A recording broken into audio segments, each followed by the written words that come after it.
brother-in-law is a complete nightmare. He wants to ruin my life, and he decides to move into the family home. Well, he has another thing coming if he thinks I'm just going to lay down and let him do this to me.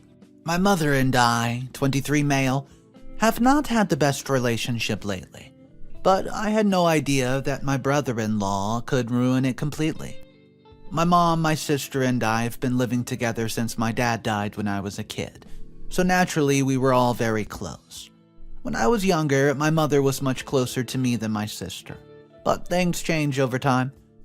About a year ago, I was in a relationship with a girl whom I intended to marry, but my mother had other things to say about that. She disliked the girl so much, and we constantly kept arguing about it. My sister and I knew that we could not leave her because she was getting older and needed somebody to care for. But I was fed up, and she made me feel so stressed about the relationship 24/7.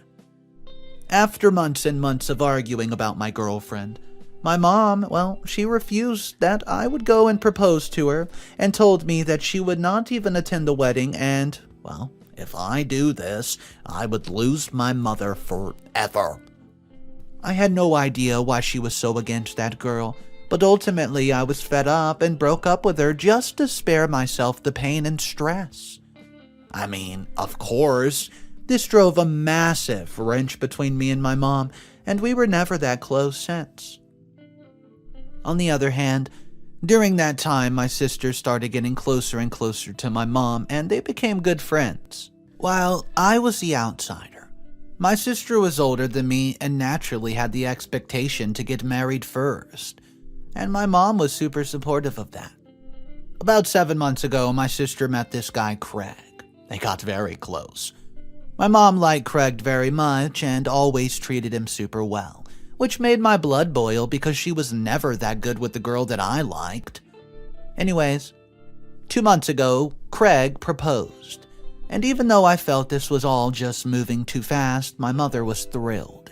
She took my sister and she told her how much she was happy for her, and all of a sudden Craig was almost always at the house. Because, I was the goose ever since the situation with my girl. I kept my distance and did not care about what happened.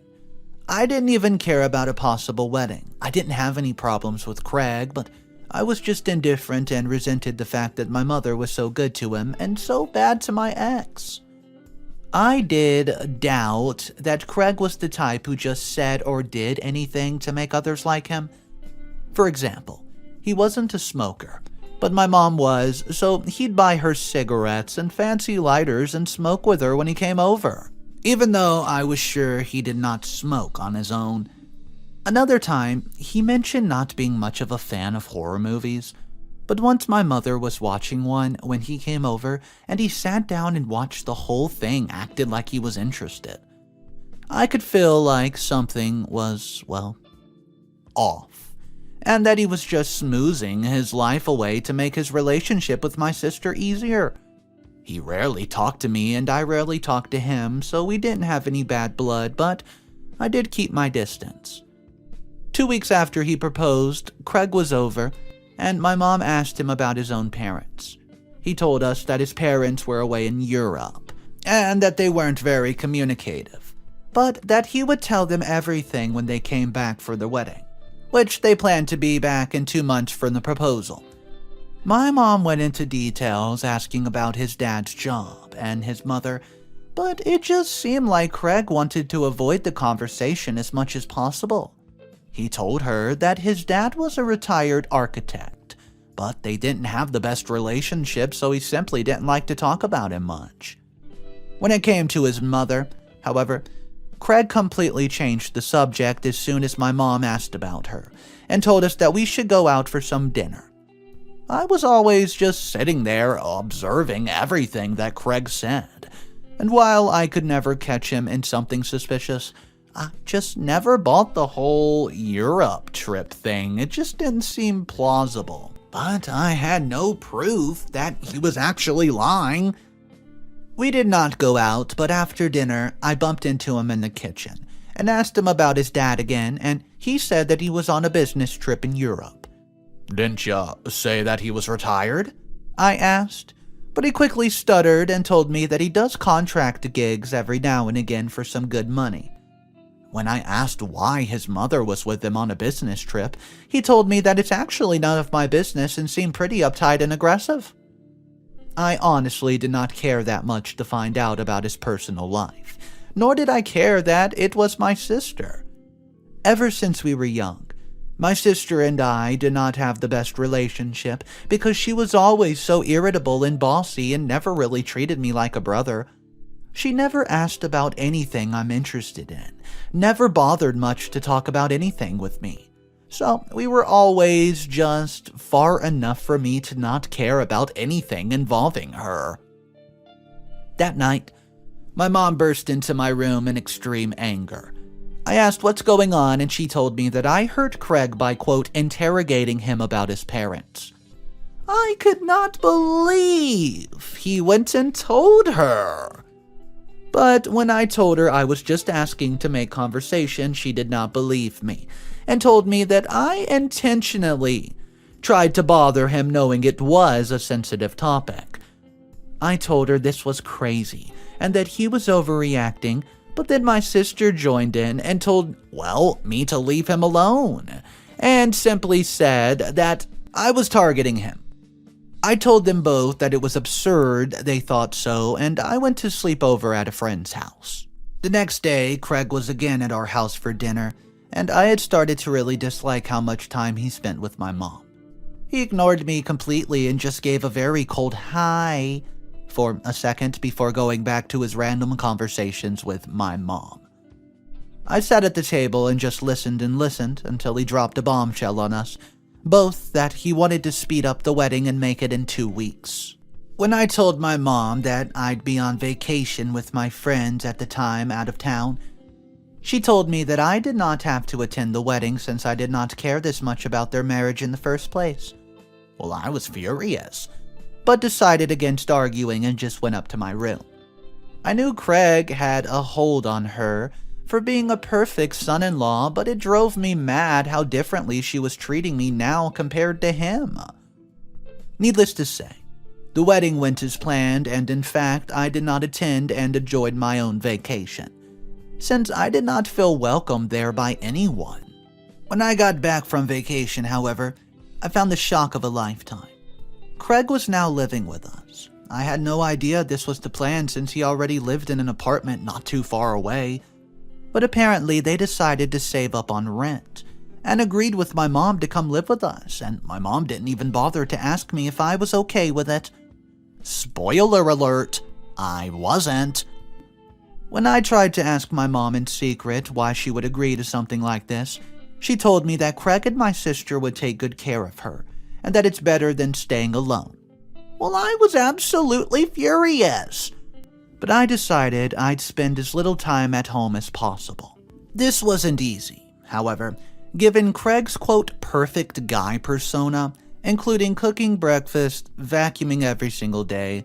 I could not compare to how well he was treating my mom and sister, but I still felt like something was off.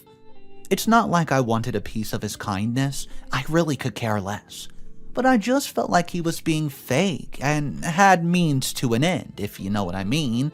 Living with Craig turned out to be way more difficult than I could have ever thought. Everything that I did or did not do that my mom did not appreciate, he did way better, and he made sure to let me know it. Well, but it got way worse than this. I came home one day just to find my mom in tears. Well, our dog died.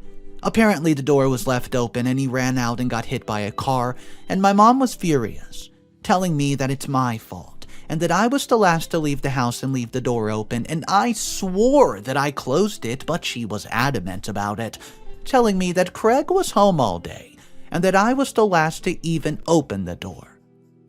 When I asked him how he did not notice the door wide open, he just told me he was upstairs the whole time, but he heard me leave. I tried defending myself as much as possible, but they weren't going to listen. Since Craig said it, then it was gospel. A few days later, my mom was moving frantically up and down the house in extreme duress. I kept asking what was wrong, and she told me that she was looking for money that she had left in her bag, and that it was the last sum of cash that we had till payday 3 days later. Well, I looked around with her, of course. Craig was looking too. She kept asking me if I saw it and asked her why I would open her bag. Craig looked at me suspiciously and rushed inside my room. When I followed him in, asking him to leave, he suddenly grabbed my bag and pulled the money from inside. My mom was going to blow her top off, and nothing I could say would make her believe that I was innocent. When I kept asking why I would even steal money, Craig suddenly pointed out a concert I wanted to go through 3 days prior that I asked Mom for money for. I swore up and down, but they didn't believe me, and Craig just kept telling me that lying would get me nowhere.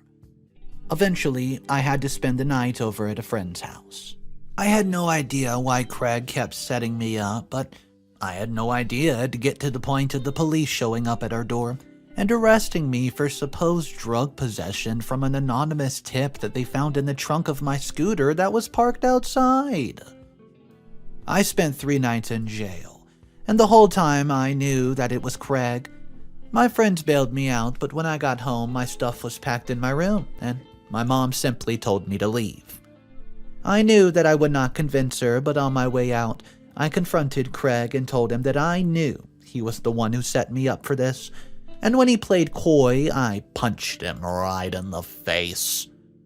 My sister and Mom screamed, and he kept acting innocent, but I was going to get him. I knew something was off about that guy, so I started investigating.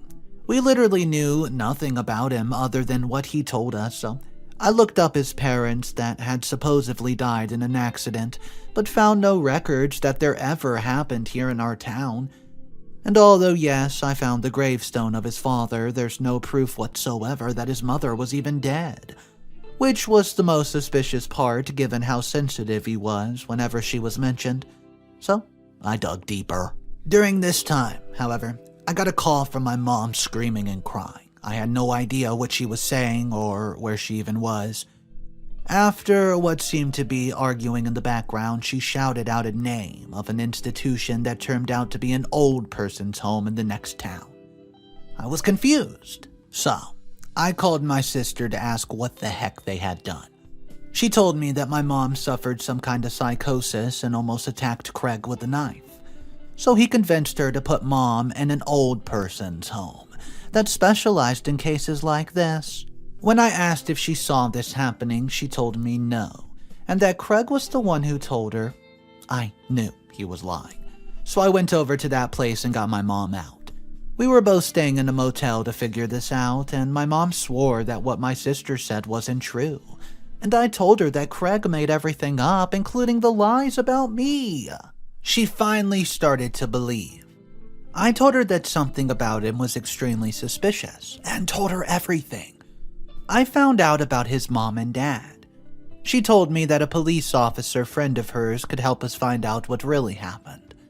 For a few days, it seemed like Craig and my sister completely took over the home, until that police officer got back at us and dropped a bombshell. Apparently, Craig's mom is locked up in a mental institute for killing Craig's father 15 years ago. We needed to get this information to my sister, but more importantly, I needed him out of the house as soon as possible. We both went back home and told them that we're staying whether they like it or not. I told my sister that my mom was fine, and that what they did was insane, and that this was her house first and foremost. My sister seemed glad that we were back, but Craig seemed visibly uncomfortable. Before we told my sister about what we found out, I needed to spy on him. I set up hidden cameras all over the house and spent most of my time outside. While my mom told my sister about what happened, she was shocked, but was convinced that she was ashamed of what happened and just lied to hide the embarrassment. No matter what, she would not be convinced that he was bad.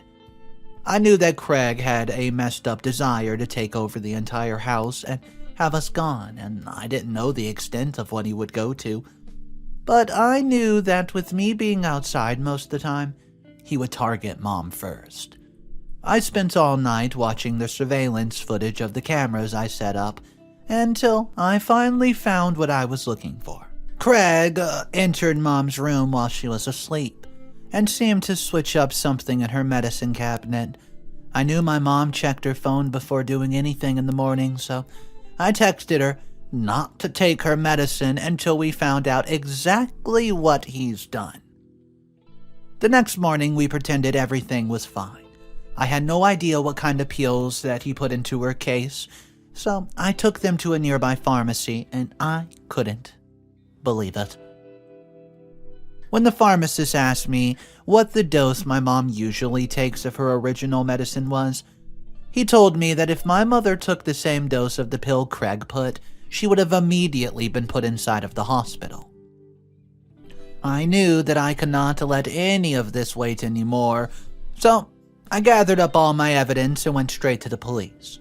Craig was called in for questioning with the video that I had been the main evidence, and he could not explain himself in the station. He said that he was restocking Mom's medicine for her, but that was clearly debunked when we showed everyone the difference between the pills. The pharmacist even stood as a witness, and I brought up the drug allegations against me and asked the cops if it were possible for them to do a thorough search of Craig's car. I was hoping for a miracle.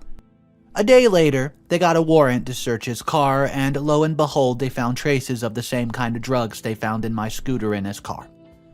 With all the cards stacked against him, he was still playing innocent, so I pulled up the mom's card and told him that we knew what his mother did to his dad, and that he was no different. This sent him over the edge, and he suddenly attacked me on the front lawn while the police were there watching. They tried to pull him off, and he resisted arrest until he was tasered, taken into custody. Thankfully, I was fine. And this was enough to convince my sister that he wasn't who he said that he was. Apparently, he got 5 years in prison, but ironically, this whole ordeal brought my mother and me closer than we've been before. Well, the fact that he got arrested is a little bit of karma, and I'm very glad that's how it went down. Guys, I could not even imagine being in a situation like this. A lot of the commenters were saying, hey, this story has to be fake, it just sounds way too ridiculous. But there were other commenters saying, it's really not that crazy, this sort of thing happens all the time.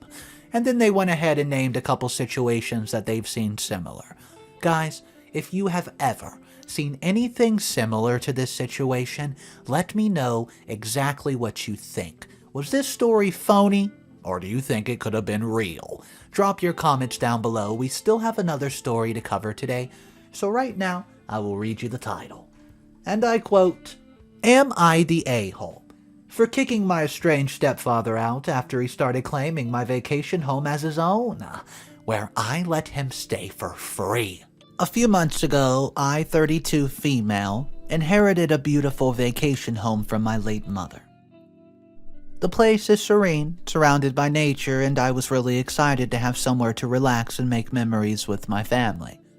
I've had a strange relationship with my stepfather, Mark, since my mom passed away. We'd barely spoken to each other for years, but I still thought about him from time to time. One day, out of the blue, I get a call, straight from Mark. He sounded desperate and told me he hit rock bottom financially. He was on the verge of becoming homeless, and he didn't know where else to turn. Despite our estrangement, I could not just turn my back on him. I thought this could be an opportunity for us to reconnect and maybe even work out some of our issues. So I offered to let him stay at the vacation home just temporarily. Mark seemed genuinely grateful and promised to respect the place and take care of it. I felt good about my decision, thinking that this might help us build our relationship, and for the first few weeks, things were going surprisingly well. Mark was really appreciative and showed his gratitude through small acts of kindness, like keeping the property clean, cooking dinner when I came to visit. Our conversations became more comfortable, and I started to think that we might actually be able to move past our issues and become a family again. But as time went on, I noticed that Mark was becoming more and more comfortable in this vacation home. He started making changes without asking, painting walls, rearranging furniture. I tried to let it slide at first, thinking that maybe he was just trying to make the place feel more like home.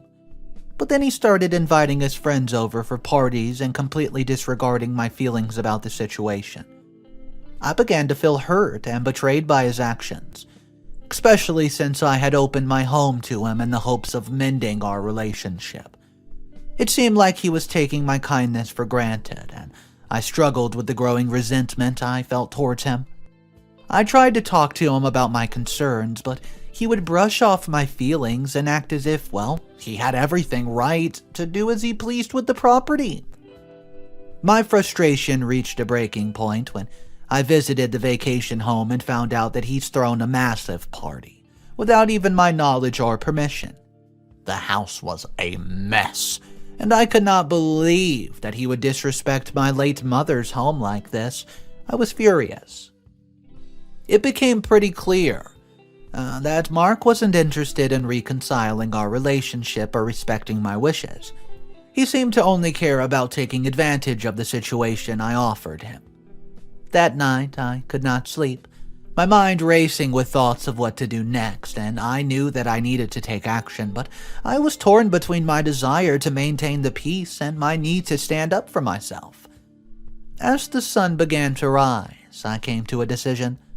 I could not let Mark's behavior continue unchecked, even if it meant potentially ruining any chance of fixing our relationship.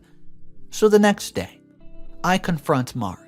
My heart was pounding in my chest, and I had no idea how he would even react, but I knew that I could not let him keep treating me and the vacation home with such blatant disregard. What happened next would change the course of our lives forever. Update number 1.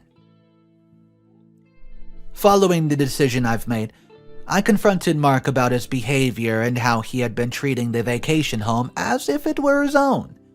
I calmly explained that I had invited him to stay there as an opportunity for us just to reconnect and work on our relationship, not for him to take advantage of my generosity. Mark seemed taken aback at first, and I could see the surprise right there in his eyes. He tried to brush off my concerns, telling me that he was just trying to make the place feel more like a home for the both of us, but I wasn't having it. I told him that it was still my property, and that he needed to respect my wishes and communicate with me before making any changes or, heck, hosting parties. I could see the tension building in Mark's face as he reluctantly agreed to my terms. I even felt a small sense of relief, thinking that maybe we could still salvage our relationship and move forward. However, that feeling of relief would be short-lived.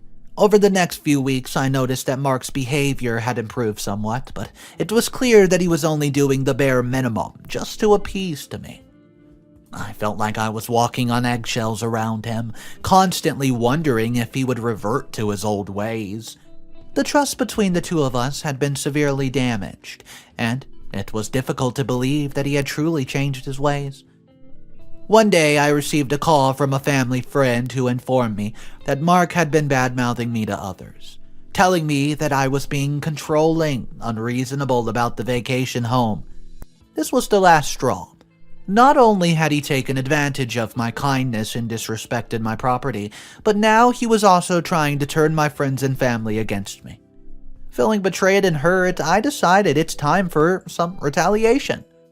I gathered evidence of Mark's deceitful behavior, including pictures of the changes he's made to the house without my permission, and testimonies from neighbors who had witnessed his wild parties. I shared this information with our friends and family, exposing Mark for the freeloader that he'd become. As I expected, people were shocked and disappointed in Mark's behavior. He quickly found himself alienated from those who had once supported him. I felt a twisted sense of satisfaction, knowing that he could not manipulate others into believing his lies anymore. However, this revenge was not enough for me. Oh no, it wasn't. I could not bear the thought of him continuing to live in my vacation home, disrespecting my late mother's memory, so I gave him an ultimatum: either leave the vacation home ASAP or face legal consequences. Mark, now cornered and without the support of friends and family, begrudgingly agreed to move out. So, he packed his belongings and left, the air thick with unspoken anger and resentment, and I knew that our relationship was most likely irreparable. Well, at this point, but I could not help but feel a sense of relief that he was finally gone. But just when I thought that the worst was behind me, I made a shocking discovery that would turn my world upside down and force me to question everything I thought I knew about Mark and his true intentions. Update number 2. In the aftermath of Mark's departure, I felt a mix of emotions. Relief, knowing that my vacation home was finally free from his influence, but also sadness at the realization that our relationship was likely beyond repair. As I went about cleaning up the mess that he left behind, I tried to focus on the future and move past the entire ordeal.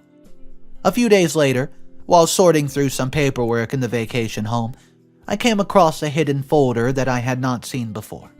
Curious, I opened it and found a stack of legal documents. As I began to read through them, I felt my heart drop. The papers were all about the home, and they painted a completely different picture of Mark's intentions. It turned out that Mark had secretly been working with a lawyer to claim a portion ownership of the vacation home. He'd found a loophole in my late mother's will, stating that if he had been living on the property for a certain period of time, he would be entitled to a share. It seemed that his plan had been to use my generosity to his advantage and gain control over the house without my knowledge. The more I read, the more betrayed and disgusted I felt. All this time I had thought that Mark was just taking advantage of my kindness, but in reality, his actions were far more sinister. He had been plotting behind my back, trying to manipulate the situation for his own gain. I couldn't believe that someone I had once considered family could be capable of such deception. Determined not to let him get away with this scheme, I contacted my own lawyer, sharing all the information I discovered, and together we worked together just to counteract Mark's efforts, to ensure that he would not be able to lay claims to the vacation home. It was a difficult and emotional draining process, but I was fueled by the need to protect my late mother's legacy and ensure that Mark would not profit from his deceit. Eventually, after a lengthy legal battle, we were able to successfully shut down Mark's attempt to claim ownership of the vacation home. He was left with nothing, his plan having completely backfired, and I felt a sense of vindication, knowing that justice had finally been served. Now that the dust is settled, I can't help but wonder if I did the right thing. I know that Mark's actions were manipulative and dishonest, but I also can't help but feel guilty for the way things ended. Our relationship is now completely destroyed, and I wonder if there was a better way to handle the situation, so I ask you this. Am I the a-hole for kicking my estranged stepfather out after he started claiming my vacation home as his own, where I let him stay? Did I go too far in my quest for revenge and retaliation, or were my actions justified given the circumstances? Drop your comments down below. I mean, in my opinion, no, you're not the a-hole for kicking out the estranged father. The fact that the estranged stepfather was going to a lawyer, trying to find said loopholes just to get a small portion of the home, I think that's a red flag, that's completely crooked, and you know what I was also thinking? If you're going to try to do something, don't you think you would not throw a massive party and start rearranging the place? Hello, you're going to stick out doing that. But guys, let me know your opinion. Drop it down below in the comment section. My name's Mr. Reddito. If you're new to the channel, go ahead and click that subscribe button for daily videos. Pass some time driving to work, running on the treadmill. You know, there's some dramatic stories to be told, and I'm the guy to tell it. So go ahead and hit that subscribe. I'll see you guys tomorrow. A peace.